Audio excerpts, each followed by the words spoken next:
Tandremo zany lesy fa ny fiainana mandalo, mety ho be ny mpakahala, mety ho be ny fahavalo. Tandremo zany lesy ny fotoana tsy miverina, aza variana manalazy fa so lasa nenina. Tandremo zany lesy ajao dadasineny, rahatrizay ho tsarinao ho fitaizana zay nomeny.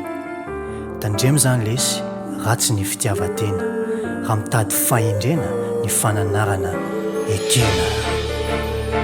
Ekeo fananarana, azona fiadanana.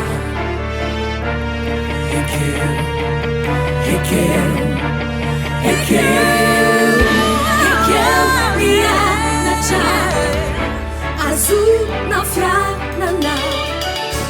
Ekeo, ekeo, ekeo, ekeo.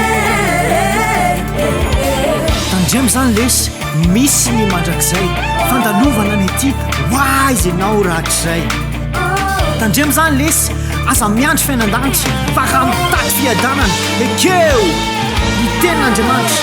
Tandremo zany lesy atao fiainana ny vavaka, ka na inona hitranga Jesosy mahatoky sady miavaka. Tandremo zany lesy raha tena te ho sambatra, ianao aloha mila mihetry, havelao Jesosy sy sandratra. Yes,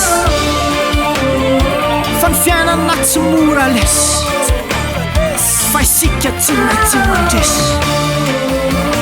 Mila manatratra tanjona, mila mandrosy sady miambina. Ho anao zany afatry zany, ho aiko toraka zany. Ndao ho tanora modely, ndao hitsiry lavitra.